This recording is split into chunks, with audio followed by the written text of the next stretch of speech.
MP Mary Macleod and Yasmin Alibhai-Brown, columnist for The Eye. Welcome both. Hi. Among the stories we'll be discussing this on the front of the Telegraph, which reports that one-word Ofsted ratings will be scrapped as part of a government overhaul. We'll be right back.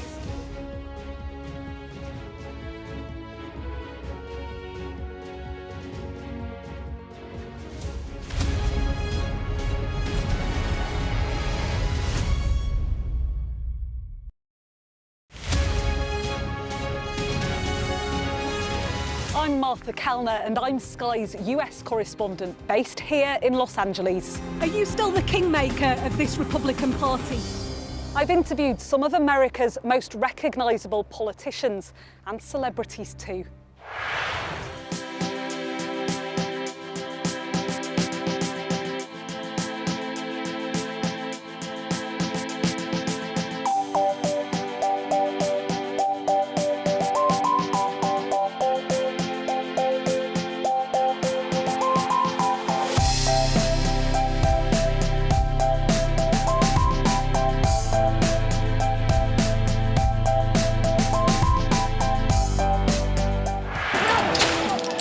When you cover big, tense protests, there's almost always a moment when the atmosphere changes. There's a different noise, and you start to smell tear gas in the air. As a team, we've interviewed some of the biggest stars in the world. Tom Cruise, Brad Pitt. It can be incredibly surreal being swept up in their world, but we try to give you an honest sense of how these people really are. When we spoke to the fishermen down in Cornwall, all the politics from Westminster was a million miles away. This was about their jobs, their livelihoods. Play Sky News. From the Sky News Centre at 7. Now that you're up to date, we can go into a bit more detail. Things can change incredibly quickly. Taken by surprise. Have you ever known a moment like this in British politics before? Yes. Cheers. We'll start with breaking news. Let's get the latest on the ground. So, by the end, we'll hopefully all understand what's going on in the world just that little better.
This is Sky News. In just a moment, the press preview. A first look at what's on the front pages as they arrive. First, though, our top stories. The bodies of 6 hostages taken by Hamas on the 7th of October have been recovered from a tunnel in the Rafah area of southern Gaza. That's according to the Israeli military. Exit polls suggest that the far-right party, Alternative for Germany, is set to win state elections for the first time. And 3 young children have been found dead with their father inside a house in Surrey.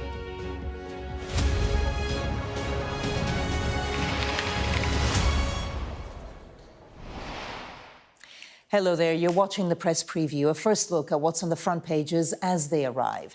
In the next half hour, we'll see what's making the headlines with the former Conservative MP turned chief executive at Business in the Community, Mary Macleod, and columnist at The Eye, Yasmin Alibhai-Brown.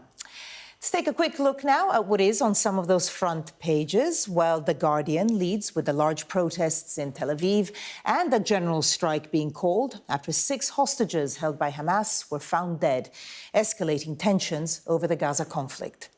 The FT reports that Germany's far-right party is set to secure a victory in Thuringia State's election as the electorate shifts away from the centre. The Times says it's the first big win for a far-right group there since the fall of the Nazis. The Telegraph leads with Ofsted replacing one-word school ratings with detailed report cards. The Metro says the changes are happening after a coroner found that Ofsted's old system contributed to a head teacher's tragic suicide. The Mirror reports racism increased by 25% in schools last year, prompting campaigners to demand action. A survey cited in the Mail reveals that Labour's plans for the next budget is discouraging major businesses. The Express reports on Labour's plans to axe winter fuel payments. And Oasis fans have told The Star that their comeback ticket prices are a rip-off at £488. Well, and a reminder that by scanning the QR code you'll see on screen during the programme, you can check out the front pages of tomorrow's papers while you watch us. And we are joined tonight by Yasmin Alibhai-Brown, columnist for The Eye, and former Conservative MP Mary Macleod. Thank you both so much for being with us on a busy, and I have to say, just reading all those stories, quite a depressing night of news. Let's start with the Daily Telegraph. And that story, Israelis bringing the country to a standstill after Hamas executes hostages. That's been their lead story all day, that the Yadeh found the bodies of these 6 hostages. And we've seen protests, in fairness, in Israel for months, really, since the start. But what we have seen today does seem to turn a corner, Mary. Yes, and this is one of Israel's most powerful trade unions, in essence, who are calling on this about they need a ceasefire.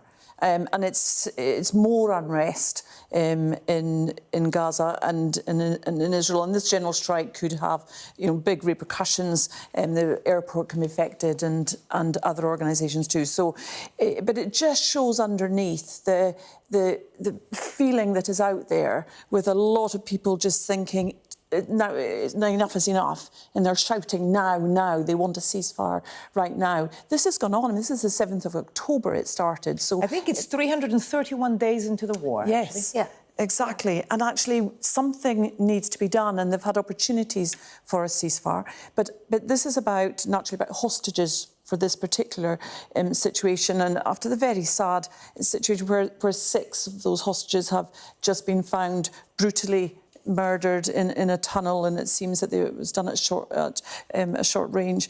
But it's those are just the result of the fact there has not been enough of a ceasefire, an attempt to create that ceasefire.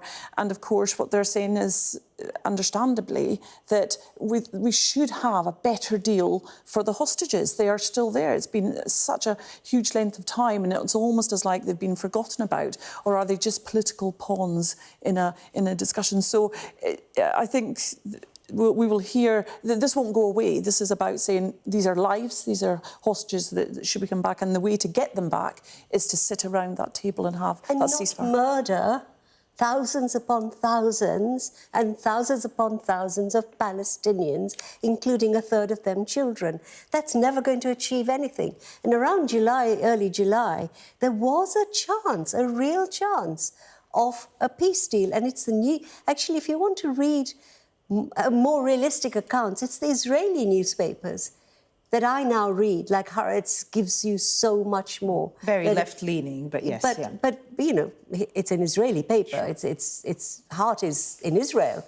I just think they are covering this so much better. And this whole sort of drift into the left bank, which is not Hamas territory. You know, I just think it's been horrendous what we've seen. I really never thought after the last Intifada that we would find this level of violence. And we always knew that the Middle East was fragile, but we've just seen how fragile it is and how just something can escalate so quickly, and that at the moment there hasn't been any solution in that length of time. Have we also not seen how ineffectual actually Western governments, and mainly it's the US, is any kind of leverage? It's not ineffectual. I would use, my word would be complicit. They're not just sitting back, they're arming Israel. Over and over and over again. They could just sit back. The EU could sit back. We could sit back. And we've done that before with whether if you look at Rwanda and what happened under the genocide under Rwanda, 800,000 people were massacred in '94, and the UN pulled out, and we just sat back and looked on. So there are definitely something has been done, and the pressure is on Benjamin Netanyahu to do something and to do something for those poor hostages who are still there. Well, this strike is meant to be called for tomorrow. There's still question marks as to whether it will go ahead. But it is, you know, I have to really honour the Jewish people around the world and Israelis who have been so good about defending civilians and saying we shouldn't be doing this. It must be terrifyingly difficult to do that in what is a war situation. We had Ehud Olmert, the former Prime Minister, on air a little earlier, and he said, you know, there are going to be difficult decisions to come to when it comes to Hamas. It's not going to be a comfortable conclusion, but he feels that actually it was time now for a deal. Let's move on to some of the day's other news as well. This one from Germany, front page of the FT. Alternative for Germany, which is a very far-right party, wins its first state poll as voters quit the centre ground. Now, this is one region, Thuringia, they did very well in another, Saxony. There's going to be another regional election, I think, in a couple of weeks. But it really does show, Yasmin, the rise of this far-right party. And actually, there's a far-left one as well, but the centre is being abandoned. Yes, but it's the far-right we should be worrying about because of the history of Europe, right? And it's not just Germany. We've seen it everywhere. We've seen it here. The rise of kind of far-right politics in this country are now very serious. But what I think we also have to remember about this particular region, when reunifications happened, I remember doing a lot of research in Germany to see how they were managing it. And what you realise that West Germans have gone through decades of process of unlearning Nazism, of actually accepting what they did and never doing it again. That never happened in Eastern Germany. Because they were under communism, dictatorship. And I think you see the difference. So I see it as a very regional thing. I don't know if it is going to move to the West, but I feel it... I mean, it definitely is. But Mary, even at a national level, because I think national elections are around the corner next year, I mean, there is a worry that they're going to do not as well, but still well. Yes, and it just shows the trend where they're going, because even in the other state elections that are coming up, they're not far behind Alternative for Germany. They're in the mix. Now, will someone work with them is a different matter, and they may not, because they're seen as extremist, far right. So that is hopefully maybe the saving grace in it, but it's still, there's a trend here that is worrying. Yeah. Let's go to the Metro now, front page there. This news that the one-word Ofsted statements could be scrapped immediately. Great big U-turn on schools, and because they used to be outstanding good or, of course, inadequate. Yasmin? Yeah, this was such a stupid thing that went on for was it decades? Years, certainly. Yeah. Would we ever send a child home with a report card which said outstanding... Or inadequate. Or inadequate. Would we do that? And this suicide, I think, was a wake-up call because I know teachers and the pressure that they're under and how it was done.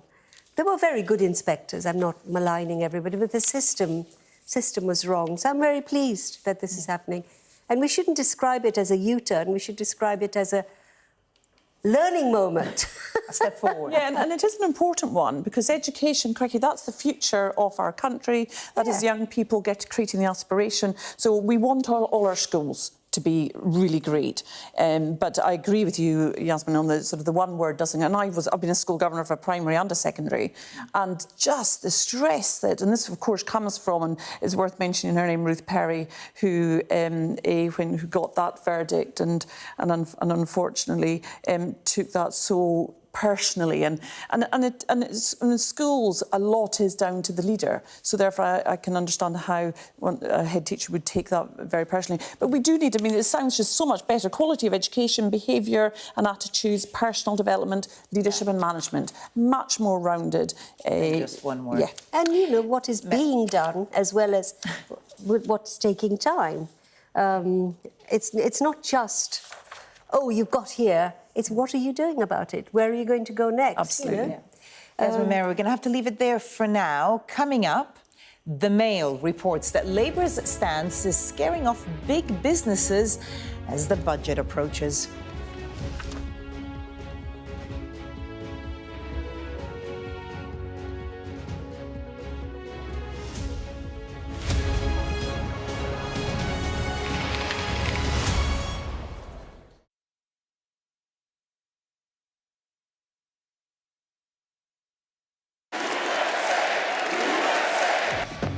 I say, bring it on. With America divided and tensions running high, get ready for an election like no other.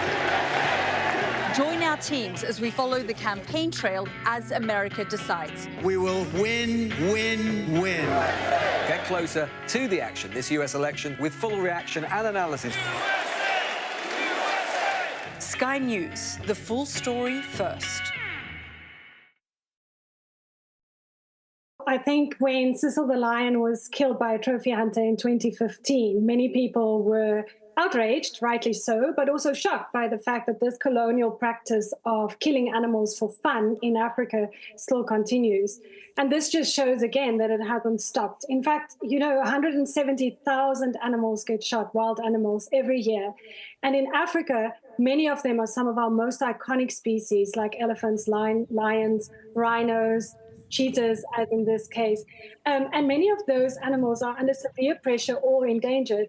In fact, cheetahs, which this hunter now shot 3 of, the scientists tell us that there are less than 7,000, some even say 4,000 of these animals left. So to really kill 3 of these animals purely for fun, it really should have no space in a civilized world. Yeah, they'll use lots of arguments to try and justify what they do. There are arguments around jobs. For example, that it's an economic activity and it brings money for conservation. What we know is that first, it doesn't create that many jobs. It does create some, but things like tourism create up to 7 times more in South Africa. We also know that the money that comes in does not really go to workers or to the population or even really to the country, but really ends up in the hands and in the pockets of rich landowners, many of whom are in fact foreign. There are very few arguments that can hold any water when it comes. In fact, there are none, in my view, that can hold any water when it comes to killing animals purely for fun in Africa. Clearly, there is quite a big audience around this, and particularly in certain markets like America and in some countries in Europe, some people in Britain, although less. Well, I would obviously argue that it is completely unacceptable. And that it is putting very endangered animals under severe pressure. They would argue all kinds of reasoning, but actually it is just for some, I would argue, sick pleasure to kill animals for no other reason than to have some bragging rights on social media. These animals are so important. We need to protect them so that our children and their children are able to still see them in the wild and not just on documentaries that are made.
Welcome back. You're watching the press preview with me now. Former Conservative MP and now Chief Executive at Business in the Community, Mary Macleod, and columnist at The Eye, Yasmin Alibhai-Brown. Let's go straight to the Mirror. Front page. Headline here, race hate surge in school. Apparently, Yasmin, a 25% rise in kids being sent home for racist behaviour. Yes, in the new, and this report. comes from the Runnymede Trust, which is a very reliable long-term organisation, examining racism in this country. So we should take it very seriously, but also we shouldn't be surprised. I think, in my lifetime, I saw this kind of racism really recede to the fringes, and in the last 4 or 5 years, it's really come back, and people are so emboldened. So if adults are doing it, children just replicate what they So see. it doesn't, I don't know whether shock is the right word, but the fact that it's children doing it as well doesn't surprise you? It doesn't, it shocks me and upsets me, but I think we should all look at what we became in the last few years. Okay. All of us. I'm not saying it's all white people who are racist. You're getting all kinds of situations. We don't have a lot because we have the front page, but basically it says almost 60 children a day were suspended from school for racism. Campaigners are calling for action because the number of race hate incidents has risen by 25% to 11,619 in just 12 months. Yeah. So that's... It's becoming normalised. Yeah. And that's what it is. It's worrying. It's becoming, feels larger, more youngsters even, and you expect them to perhaps not have it the same, but it's really worrying. And it's all under freedom of speech, this idea that we should be free to say what we want, you know? Let's now go to the Mail. Mary, this one for you. Labour is scaring off big business. And now they did say that the budget is going to be painful. But first of all, what is this story and what do you make of it? Well, it's interesting here because, and reflective of Parliament, sits again tomorrow for 2 weeks before the House rises on the 12th for the conference recess. So the government, I'm sure, will try to get quite a lot in the next 2 weeks. But their rhetoric, and who knows whether their honeymoon period is still going. But I think part of the reason they got elected was that the country felt there was time for change. But now the narrative has changed, and we did get sort of optimism from them initially.